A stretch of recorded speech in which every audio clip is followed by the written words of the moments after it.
discuss with your class rep. Do you guys still want to do it on Thursday, or do you want to move it to the following week? Right? Because I don't know, some students may like doing the test next week before they forget for chapter 2, 3, 4, or you might need more time to study for chapter 2, 3, 4 because this week and of course next week people are still in celebratory mood for Raya, right? So for me, I suggest we move test 1 to next week during the face-to-face session on the tutorial on Thursday, right? So discuss with your class rep. Shed, if you are here, do a survey because I need to know more than the majority of you needs to vote for this one, right? If you want to move test 1 to the following week so that you have more time to celebrate Raya, which is next week. Okay, so class rep, please do the survey. If everyone agrees, we will move the test 1 to the 6th week, all right, to the 2 weeks in advance, all right, so that next week we don't have anything much. We just have recorded lectures and recorded tutorial, right, for the Raya holidays. Okay, I think that's it. I'm going to post the announcement on on ITEL as well for everyone, for you guys reference. All right. So I think that's it for the schedule, right? So for today,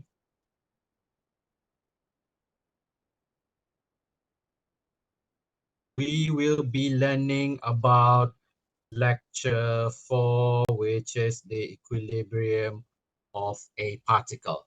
All right. So for chapter 2, for chapter 3, for chapter 4, the subject is more or less the same, right? It's always involving resolving forces, finding the resultant forces, and then finding the angles and magnitude and so on, right? So it's interrelated to each other, all right? For chapter 2, it's resolving and finding resultant for 2 dimension. Okay, for chapter 3, it's resolving and finding resultant, but this time in 3 dimension. But for this chapter, it's the same thing. We are still resolving and finding the resultant force, but this time in equilibrium. All right. So what does it mean in equilibrium? So a particle is said to be in equilibrium if it is at rest or does not accelerate under action of force system. Remember on chapter 1, guys, like I told you, like for example, we have a system, right? For example, we have a building. So we have a lot of forces acting on the building, okay? But as civil engineers, it is our job to make sure that the building does not move, that the building is in equilibrium, right? So we introduce other external factors like increasing the column, beams, or so on to counter the forces, this one, so that the building is in equilibrium. It does not move. So this chapter is that. We want to make sure that the system is not moved. To make sure that the system is not moving, the resultant force has to be equals to 0. Okay? It has to be 0. If it's not 0, then the system is moving and we have a resultant force. And if we have a resultant force, then the building is moving. Okay, so previously we do not concern ourselves too much about the equilibrium. So that system is more or less moving because we have a resultant force, right? So for example, when we have calculated the resultant force before this, right? So probably our sum of fx is, for example, right, 3. And then sum of fy is equals to 1. And then sum of fz is equals to probably 2, right? So what does this value mean? It means that it has a resultant force at specific location, right? When we are calculating the resultant force, then we know the direction, we know that it is moving. So for example, if you have a system, just now it's 3, 1, 2, so it's moving 3 in the x direction, 1 in the y direction, and 2 in the z direction, right? So that system is moving. It has a resultant force, right? But for this chapter, the resultant force is 0. So sum of fx must be 0. Sum of fy must be 0, and sum of fz is 0, because we do not want to have resultant force. The resultant force must be 0 so that it is in equilibrium and it does not move. All right. So for 2-dimension, sum of fx and fy is 0. For 3-dimension, x, y, z must be 0. Okay. So first we are going to study up or solve the problems for the equilibrium of particle in 2-dimension first, right? So 2-dimension, it's easy. You just have x and y. Okay, so this is how we solve it the traditional way, right? We still do the same thing as before. We still resolve it into the x and y direction, and then we still calculate the resultant forces, right? But now the resultant forces, the end product will be 0. Okay, so consider a particle subjected to force as shown here. It can be resolved in the x and y direction as follows. All right, so this one we resolve it using the normal way. So for F, we have 3 forces here: 1, 2, and 3, right? So we resolve it into the x direction and the y direction. Okay, this one is pretty much straightforward, right? So for force 1 here, it lies on the x plane, right? So it only exists in the x plane. It does not have any y value. So y is equals to 0, and then it only exists in the x plane. That's why F1 is only on the x plane here. On Fy, there is no F1, right? Because it is exactly on the x plane. It does not, it's not slanted, does not have any angles to it. Therefore, the y direction is 0 and F1 is equals to x, right? For F2 and F3, it's like before, very straightforward. Make it into a triangle, so we need to find this one, the x part, right? So it's minus F2 cos theta, this one. Okay, the same thing for F3, make it into triangle because we are finding the x direction. So this part here, so minus F3 cos alpha, this one, right? That's how we find the force in the x direction, the sum of the force in the x direction. And we do the same thing in the y direction. So y, we do not have this one. For F2 here, we are trying to find the y direction, this one here, right? So make it into triangle. So F2 sine, because opposite over hypotenuse, right? The same thing for F3. We are trying to find the y direction, which is this one. Make it into triangle. So F3 sine alpha. All right. So now we have the sum of forces in the x direction and sum of the forces in the y direction. But because this chapter is in equilibrium, we know that this system does not move, right? So if the system does not move, straight away the sum of fx is equals to 0 and the sum of fy is equal to 0, right? We straight away put 0 for the summation of x's, y's, and z's. All right. Whenever you see the keyword there is in equilibrium or not moving. Whenever you see that, you know that straight away you put the sum of fx and fy and fz equals to 0. Okay. Another way. So that's the traditional method, right? The traditional method, we resolve it and we find the resultant force, right? If it's equilibrium, then the resultant force will be equals to 0. But there's another way, it's called the Lami's theorem. The Lami's theorem is more or less like the sine rule, right? Different, but more or less the same. So it can only be used if the particle is subjected to 3 forces only, right? Remember, you can only use it when you have 3 forces only, right? So for example, this is a system, right? You have force 1, you have force 2, and then you have force 3. So you can use this formula to straight away calculate problems, something like this, right? So F1, the opposite, it's alpha. So F1 divided by sine alpha.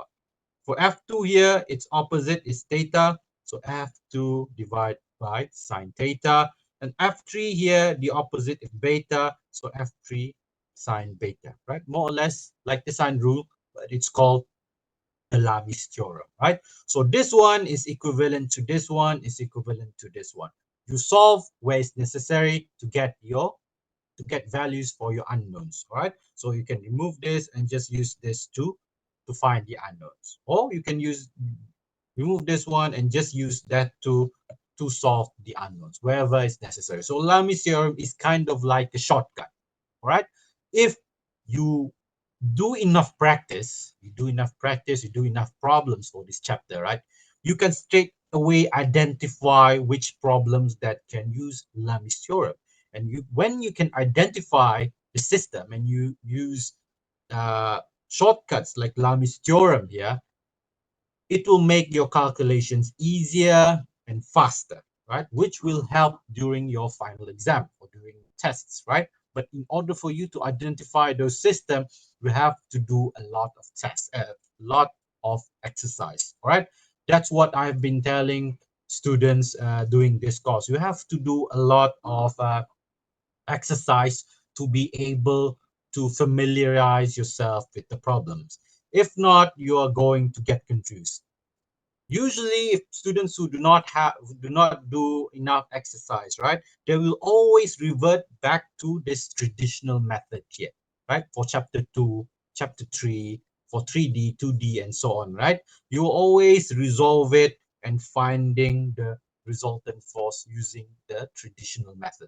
Even when you can use ratio method, for example, I think in 2 dimension, 3 dimension, even this one, you can use the ratio method, right, to simplify, but you still convert everything into angles and use cos theta, sine alpha, and so even though that the ratio is already given, right? So sometimes you get the wrong answers, and it's just going to make your solutions longer, right? Remember, for final exam, you have like 3 hours, right? So about 30 minutes for each question.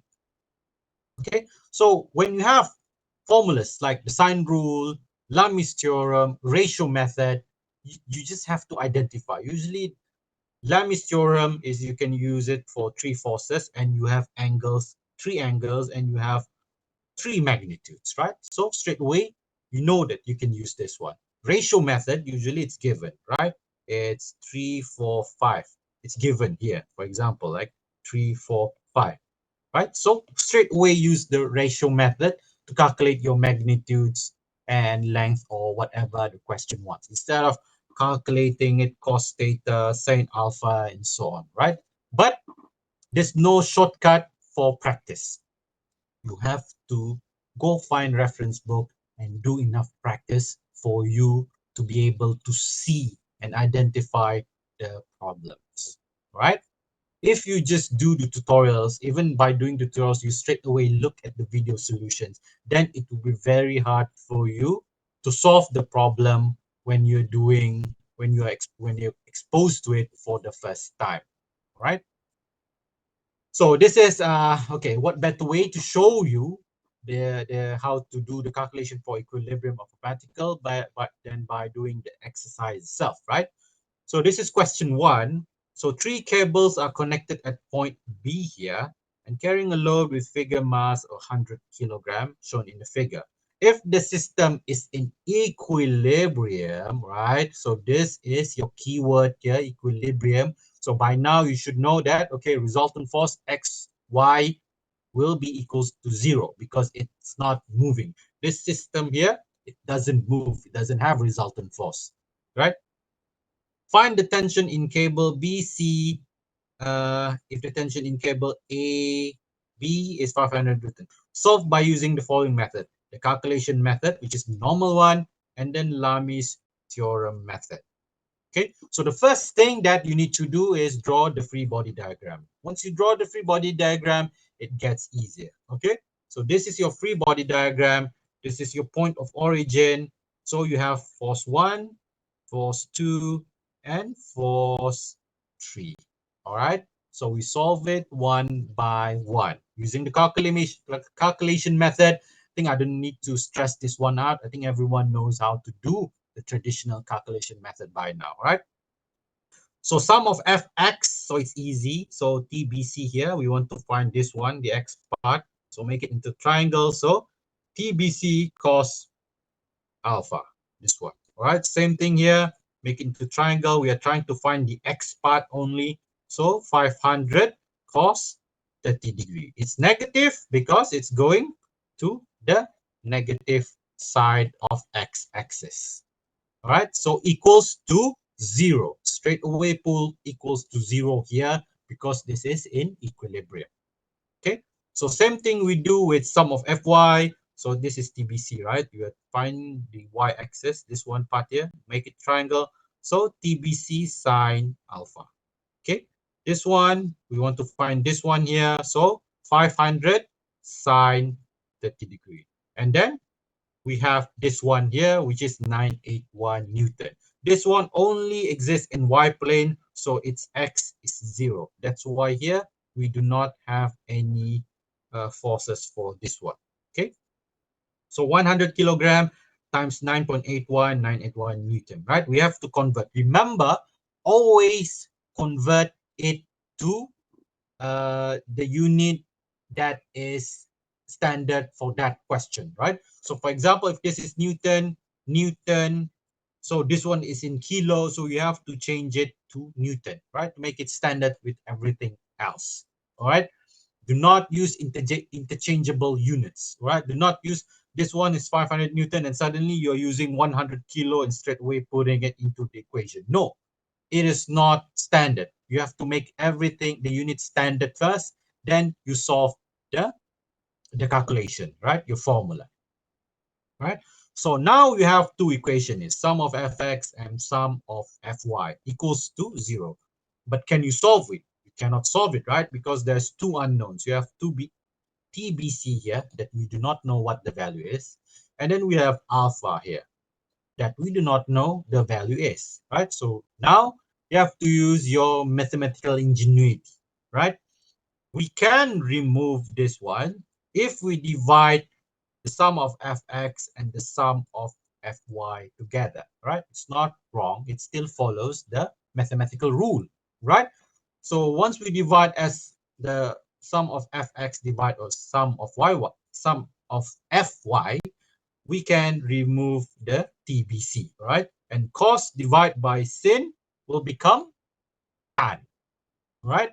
So tan alpha here is equals to minus 500, this one, and so forth, this one, right? So this equation here is solvable because it only has one unknown, which is alpha. So we can straight away solve it. So your alpha will be 59.38 degree. Okay. Once you have alpha, you can take this one, put it back into whichever equation you want, but this equation is easier, right?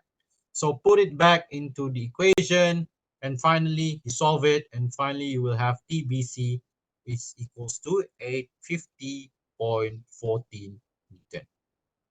All right, very straightforward is the calculation method. It's what we have been doing for the past 2 to 3 weeks, right? Now, the shortcut method, the Lami's theorem. For the Lami's theorem, you have to look at the system first. Is it only 3 forces, 2 forces? Is it 4 forces? Is it 3D or 2D? So this is 2D, and you have 3 forces. So you can straight away use Lami's theorem, right? So this is the Lami's theorem. TBC, the opposite is sine 120 degree. And then 500, the opposite is sine theta. And then lastly, 981 here, the opposite is 240 minus theta, which is this one, right? So which one do we take? We take these two? Do you take these two? Or do you take this one and this one, right? So you take whichever that you can solve. If you take these two, you cannot solve it because you have two unknowns, two different unknowns, very hard. But if you take this one, it is solvable because it only has one unknown. So remove this and we take this one to calculate. right? So consider equations with theta and you rearrange it and you will have something like this. Okay. When you do enough problems for trigonometric law, you know if we follow the trigonometric identities, we can change this one to this one. All right. Remember the trigonometric identities, right? This is trigo identities. All right. Don't worry, I will put the trigonometric identities chart formula chart at the back of the test and final exam, but you just have to be very perceptive towards it, right? Somehow at this stage here, you must use the trigonometric identities. Don't try to solve it or rearrange it further into weird equations, right? By this part here, you can use the trigonometric identities, this one, right? So this one fits the profile for the equation just now. So rearrange it into this one, you will have this equation here, right? 500 sine 240 degree cos theta minus sine theta cos 240 degree equals to 981 sine theta, right? Now, can you solve this one? No, it's hard. Still hard to solve it, right? So it's solvable if you divide both equation with minus 500 cos theta, right? So this one, you divide it with minus 500 cos theta. This one also minus 500 cos theta, right? Once you do that, now it's solvable. You have something like this. You only have one unknown, which is tan theta, right? So rearrange it. Theta here, we got 149.46 degree. Okay, so 149.46 degree is this one, right? So just find the TBC, and finally your TBC will be 852.15 Newton, right? This theta, just take it and put it back into the equations here, the theta here, right? All the unknowns that you don't know before, we have calculated it here, right? So just put it back here and you will have our TBC. All right, because once we have the theta, this one and this one, we can remove this one and take this one already, right, to find TBC. Okay, so your TBC is 852.15 Newton. Okay, that's for using the Lami's theorem.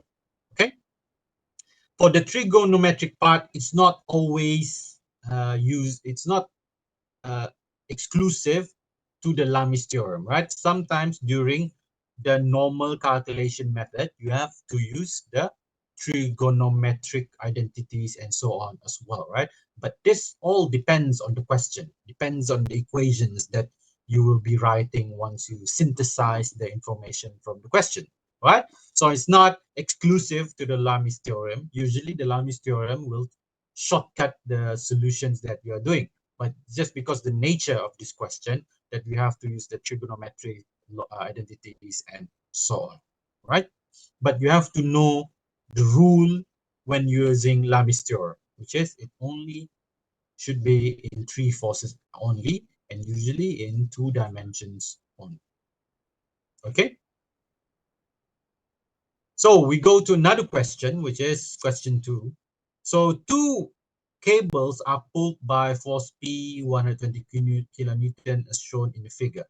So at an equilibrium state, right? So equilibrium, we know force is equals to 0 for x, for y, for z. Oh, sorry, this is 2 dimensions. So for x and for y is equals to 0. Is force in cable AB is 80 kilonewton and inside cable BC is 100 kilonewton. Find magnitude force P and length of cable AB. Okay. So the first thing that you need to do is always to draw the free body diagram. So this is your free body diagram. Okay, and if you notice something in the question, right, it didn't give you the axis for y and x, right? Does not have any x and y axis. So you can freely choose the x and y axis that you want, right? So I think for this question, it's easier if we make the y axis here, the x axis here, and then the y-axis somewhere here, right? Because by doing so, P here will not have any y value. It will only have an x value. So it simplifies the calculation, right? So you make the x-axis here, the y-axis here, right? We cannot make 120 kilonewton the y-axis, yeah? Because if we make this one the x-axis and this one the y-axis, this one must be 90 degree, right? But as you can see here, 45 plus 30 degree is not 90 degree. So you can only put x here and y somewhere here, all right? All right, or you can make this one the y-axis, x somewhere here, right? Whichever one, usually it will return the same answer, right? But for me, I'm choosing this one to be the x-axis and this one to be the y-axis, right? So the blue colored wordings are the values that has already been given by the question, and the red ones are the ones that you need to find, right? So you put this one as the x-axis, this one as the y-axis, right? So this one is alpha and this one is theta, right? Once you have assigned the x-axis, now we can start to resolve the forces into x and y direction, right? So it's easy. So there's only one force here, which is P. Second force here, 120 kilonewton. Third force here, fourth force here, all right? It's always a good practice for you to label the forces, right? If you label the forces, easier for you to organize it into x and y's of the axis, right? So first force, second force, third force, and fourth force, right? So if you get overwhelmed by the forces, label it and try to solve it one by one, okay? So for example, in the x direction, right? So if we solve it one by one, so P will be, it's positive P. So P, right? We have P in the x direction. And then for the second force, which is 120 kilonewton here, we make it a triangle. So we are finding the x direction, which is here, right? So 45 plus 30 is what? 75. So 120, so it's going in the positive direction. So P plus 120 cos 75 degree, right? That is for the second force. For the third force, which is this one, make it into a triangle. So the x one is this one. So it's minus 100 cos 30 degree. Okay. Same thing for the final force, the fourth force here, make it into a triangle. We're trying to find the x-axis here. So it's minus 80 cos theta, right? We don't know what theta is, but it's minus 80 cos theta, right? So you solve it one by one once you label the forces, right? So you will get something like this, right? So fx is p minus 80 cos theta is 55.5. We don't know what theta is, so this will be your equation 1, right? Never mind, we just continued to the force in the y direction, right? Do the same thing in the y direction, and finally we can solve it, which is theta is 55.5 degree, right? So if theta is 55.5 degree, take this, put it back into equation 1, and you will find P, okay, which is this one, okay? So put the equation and you have 100.8 kilonewton. Okay, now the next thing that we need to do is we need to find the length AB. So AB here. Okay, so we know this is 30 degree. This one is 55.5 degree. So we can definitely find alpha, right? Alpha is 55.5 minus 30 degree, which is this one, right? So we'll have 25.5 degree. So alpha is 25.5 degree, right? So we know AB, we know BC.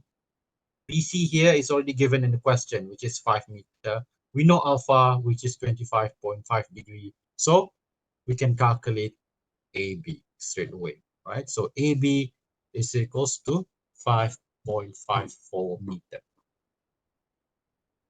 Okay, so still heavy on the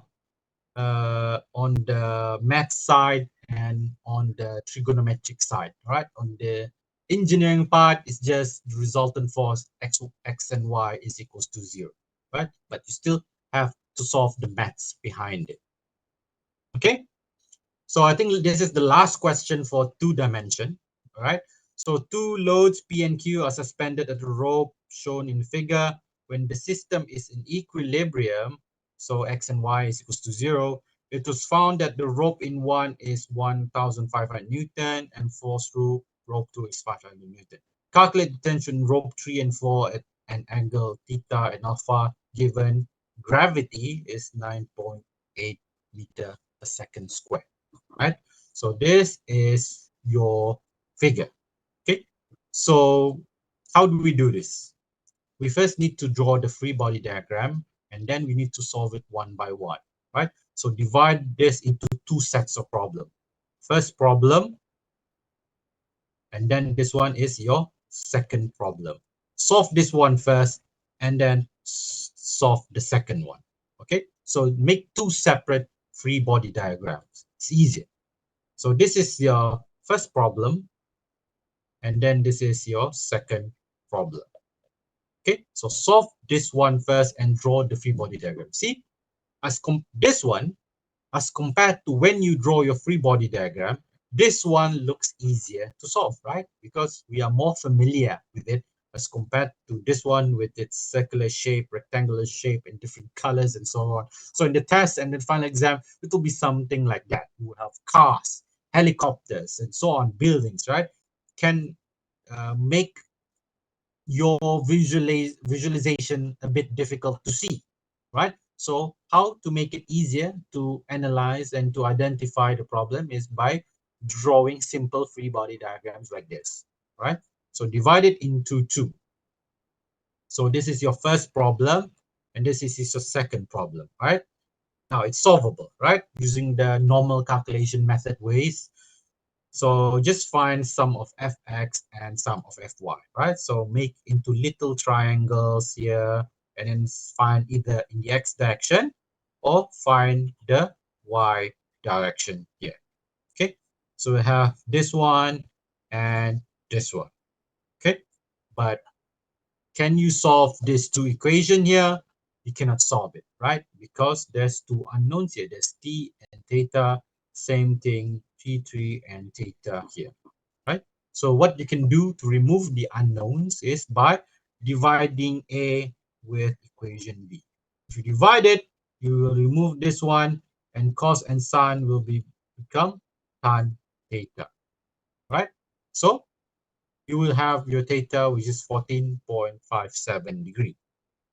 Okay, and if you take this one, 14.57 degree, put it back into equation B or equation A, whichever you want, because this one here both has theta, right? So once you put it into any equation that you want, you will find T3, right? So T3 is equals to 1633.15 Newton. So you're done with the second part of your problem. You have found T3. Okay, so now we go to the second part of the problem, right?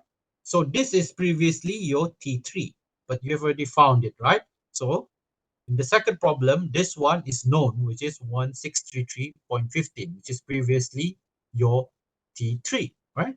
So do the same thing again, resolve it, right? Resolve, make into triangles. Make into triangles. If you're finding Fy, you're finding this part here. If you're finding Fx, you're finding this part here. Okay, so do the calculations. And then once you go to this part, we need to remove the unknowns again, right? So you do the same thing. The easiest way is to divide C and D, because when you divide it, you will remove T4 here. And cos divided by sine alpha is equals to tan, right? Tan alpha, right? So we have theta 29.68 degree. Take this and put it into this or this equation here, whichever you want, because both will give you the value of T4. All right. So T4, so this is not 3, this is T4, all right? So T4 is equals to 1820.32 Newton. Okay, So you've particularly solved the questions, right? So as you can see here, there's one way of doing things, but the way you analyze the system, it depends on you, right? So for example, like this one, I find it easier if I divide the chart into two, right? I solve this three force here, and because the third force is interconnected to the second one, so I divide it, and this one will have three forces as well, right? So the maximum is three forces for each problem. Okay, so I think that's it. Anyone has any questions for equilibrium of particle in 2 dimension before we go into the 3 dimension? Okay, so everyone okay as far as the problem? Okay, so everyone is okay. So it's not that hard. It's basically the same thing from the last 2 weeks, just resolving and finding the resultant force. But the difference is now it's not moving. So when it's not moving, we do not have any resultant force, right? So previously we calculated resultant force a lot. After we found the sum of Fx, sum of Fy, then we need to draw where the resultant force is, right? But because this is in equilibrium, we do not have any resultant force. It ends there, right?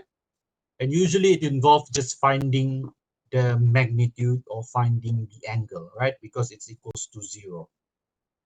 Okay, so that's it for the equilibrium of a particle in 2 dimension. Now we go to the 3 dimension, right? It's not that hard. It's actually the same like in 2 dimension, right? So particle in 3D space, which is in equilibrium, it's the same thing. The resultant x, y, and z is equals to 0. It's counteracting with each other, so it's not moving. So when it's not moving, when you sum up all the forces in the x direction, it must be equals to 0. Same thing for y, same thing for z. So for 3 dimension, you will have 6 unknowns, right? 3 for force magnitude and 3 for force direction.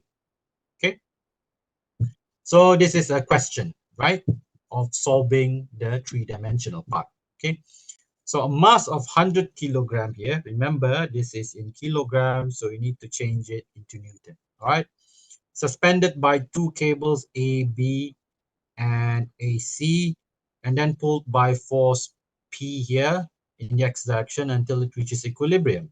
Determine force P and tension cable A, B, and C, right? Tension is just another word for magnitude, right? Basically, it wants you to find magnitude. I can use it any way I want in the problems, right? I can find the compression, find the tension, find the strength and so on. But if you understand it well, basically it's just trying to find the magnitude of that particular force arrow. All right. Remember, for this question, for this chapters and so on, for the last 3 chapters, we're just usually finding the magnitude and direction vectors, right? Just finding the magnitude and the angles, which is the direction. Okay. So the first thing that you need to do when you analyze this one, right? Nothing is given. Only the length is given, right? 1, 4, 3, 2, and so on, right? So when length is given, what? Then you know that you need to use the ratio method, right? Because the length are given, right? So you not need to draw, in the final exams, right? Last year, only the lengths are given, right? So I'm surprised why in the solution sheet, the students are using angles, right? They're still using cos 30 degree and cos 40 degrees and so on, right?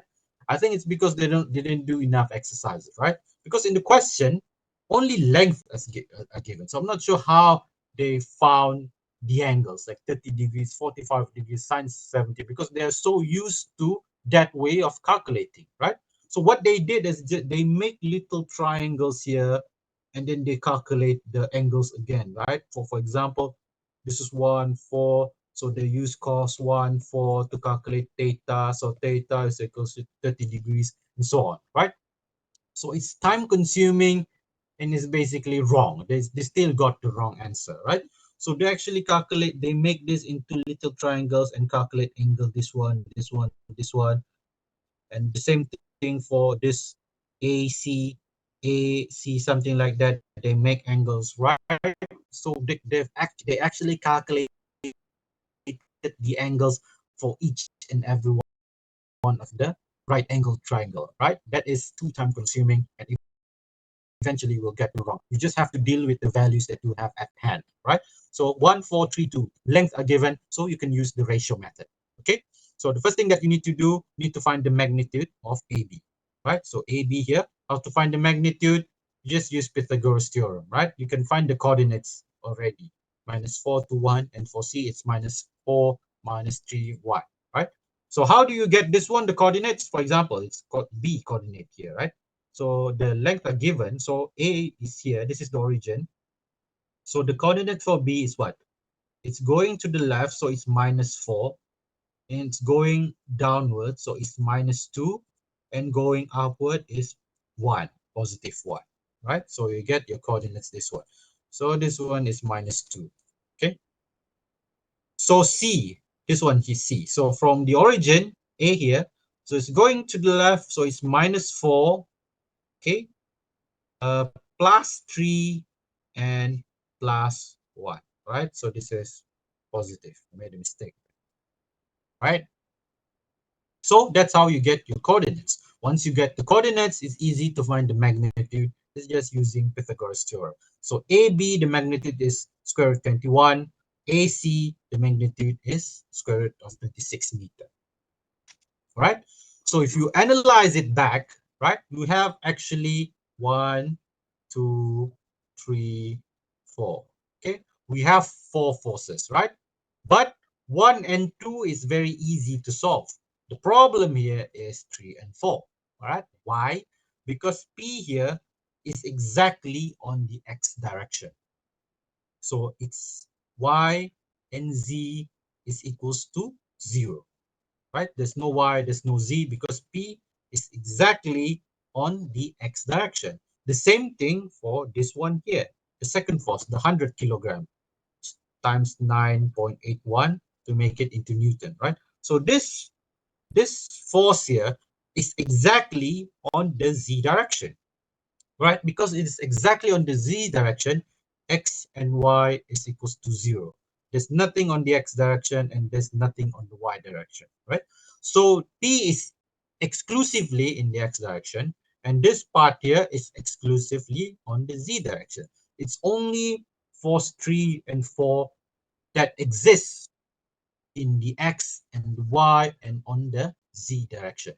So when resolving, we need to resolve this one uh, much more than resolving this part here. Okay. So when resolving this one cable AB, so you resolve it, right? So T1 is -4 square root of 21 and so on, right?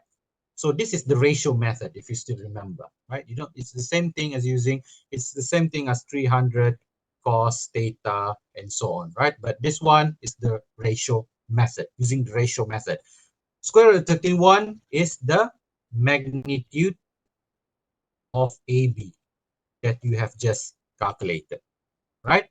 -4, 2, and 1 is just the coordinates, right? If you're trying to find in the x direction, of course, you take the x direction coordinate, right? It's -4. And if you are trying to find the y direction, it's 2, because 2 is in the y direction, the coordinate for B, right? If it's in the z direction, it's 1, right?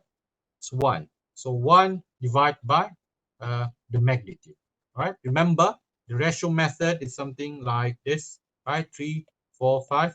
So if trying to find the x direction is 3/5. If you want to find the y direction, it's 3/5. If you want to find the x direction, it's 4 divided by 5. It always has to be divided by the hypotenuse or the magnitude. Okay, so these are the angles, the coordinate in the x direction, y direction, and z direction. Okay, so this is how you resolve it using the ratio method. Do not try to find the angles of specific coordinates here, right? It's just going to waste your time. Okay, So you do the same thing for A, C here, right? So if you want to find the X, take the X coordinate. Want to find the Y, take the Y coordinate. If you want to find the Z, take the take the Z coordinate, and you divide it with the hypotenuse, which is the magnitude that you have just calculated here, right? Length of AB and length of AC. Okay, you have calculated the magnitude or the hypotenuse. So now you just have to find x divided by hypotenuse or y divided by hypotenuse. Okay. So once you do that, you make it into a table, right? Now this table is very important. Okay, 2D you can still get away with it, right? Me marking 2D is still okay. I can still see your way of calculating, right? But for 3D, please make it into a table so I can see it easier. So I can give marks easily, right? If you are doing it something like this, right? If you're calculating it, yeah, like this, and then you just add this sum of fz is equals to 0 and blah, blah, blah, blah, blah. Sometimes it can get a lot for difficult questions, right? And it will stack up and you will have a lot of unknowns, can be confusing for you and also will be confusing for me when marking your solution, right? So if you can, try to make it into a habit. 2D as well, 2-dimension, 3-dimension, always make it into a table so that I can see clearly. You can do that part if you want, right? The normal way of doing it, but please make a table for me and also for you if you get confused, so that it's easier for both of us, right? When marking and when doing your calculation. Okay. So do this table here, put everything inside, right? And the sum of f must be 0 because it is in equilibrium, right? So now you can solve it, right? Sum of fy, just add everything together. Fy also just add everything together. And sum of fz, just add everything together, right? So you resolve this one and you will have P1, 2697, 2001, and 3924, okay? For this one, you can just use your calculator, right? Just use a calculator and you get the unknowns for this one, right?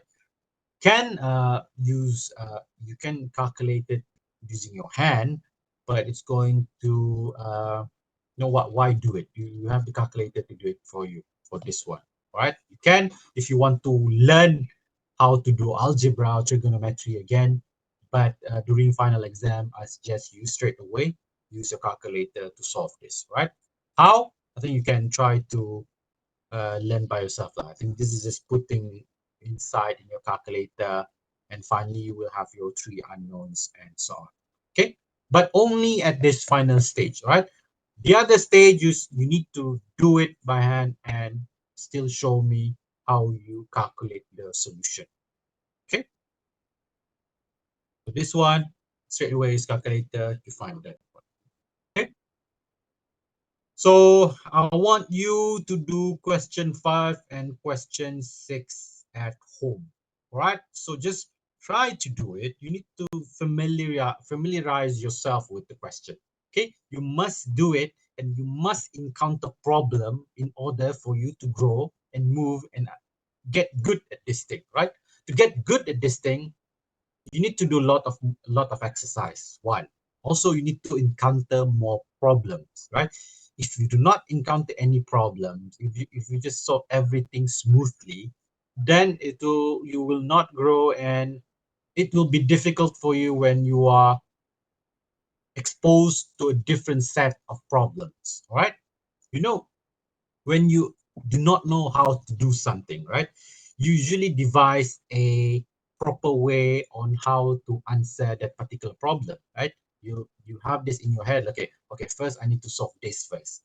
Once I solve this one, supposedly I should get this value here, which will be used for this one, like that. Yeah. So you devise kind of like a tactic on how to tackle this thing. You may not know how to solve the big picture, but slowly you solve the small problems, and finally you will get there, right? Because you have this pathway on how to solve that problem. But if you do not encounter problems, right? You do everything too smoothly, you just look at the solutions and so on, then you will have a problem. When you are exposed to a different set of problems that you do not know how to solve, then you do not have this pathway, like what to do, what should I do. This is different from the solution that was given in the tutorials, right? In the tutorials is just 3 forces, but in the final exam it's 10 forces. So how do I solve this one? You go blank, right? Because you do not have that tactic, that small tactics that you need to solve in order to solve the big problems. But if you do enough exercises, you encounter enough problem, you will know what to do. Okay, 10 forces. Okay, maybe it's hard. Divide it into smaller free body diagrams into 3 forces each. Okay, so solve it one by one and then combine it in the end and finding the forces and magnitude and so on. Right? So those are the thinking of those who do the exercises, encounter problems, and actually try to solve the problems instead of doing the solutions. And then when you get stuck, straight away look at the solution without thinking. Right? So that is a dangerous route to take, right? So during the holidays, please do the examples of this one, especially 3D, because 3D can get a little bit can get difficult, right? Once you do it, the examples, do the tutorial questions as well, right? So chapter 2, chapter 3, and chapter 4 are related to each other, right? They are all resolving and resultant of forces. Okay.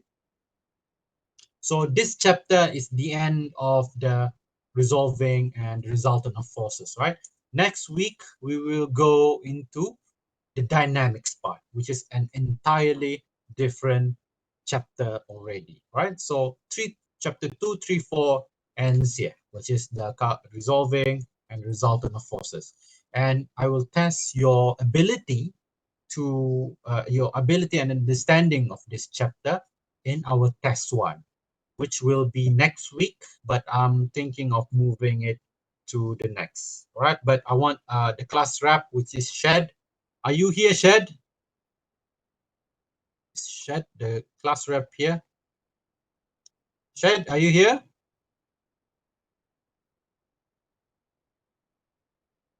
Okay, never mind. I'm not sure if he's here, but you have to remind your class rep to do a survey, and then the majority of you, 50% of you, must agree that the test 2 will be moved to the following week, which is not next week. Okay, so I think that's all for today. So anyone has any questions? Everyone okay with this chapter? Everyone okay? All right, Okay. so good. So I think that's it for today. Wait, what else should I tell you guys? Oh, the attendance. Okay, so please sign your attendance. Also next week, even though the lecture is recorded class, please sign the attendance, right? Just sign the attendance even if it's a recorded class. Okay, so this week no tutorials. Both this week's tutorial and next week's tutorial will be combined on Thursday next week.